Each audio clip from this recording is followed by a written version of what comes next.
আমার কাজের কারণে বৃহস্পতিবারে যখন আমার আমলনামা পেশ হয়, আমার নবীর চোখে পানি আসতেছে কিনা। দুনিয়া থেকে চলে গেলাম, একটা শব্দ ব্যয় করতে পারলাম না, যেই শব্দ দেখে আমার নবী বলবে বা উম্মত বা। জবরদস্ত বেটা, জবরদস্ত। আপনারা বুঝতে পেরেছেন? সারা সপ্তাহ নবীকে কাঁদালাম, এরপরে চিন্তা করি শাফাআতে রাসূল দিয়ে ধন্য হব। করবেন আমার নবী শাফাআত, কি বলবে জানেন? যা যা কেন আইস এবার ফার করাই দেব, এবার ব্যস্ত দিতে হলো বুঝো, তাও ব্যস্ত, তাও দরকার আছে এই বাহেস্তে। আমরা তো আল্লাহর দরবার করি, আল্লাহ ব্যস্ত দুজক, এটা আপনার রহমতের উপর। দুইটা জিনিস আপনার দরবারে কামনা করব, একটা হচ্ছে কবরের মধ্যে যেন আমার নবী দেখে মুস্কি হাসি দেয়,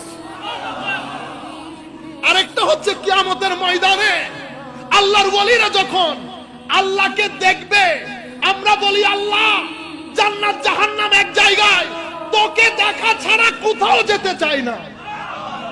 তোকেই যদি দেখতে না পাই তো জান্নাত জাহান্নাম এটা কি?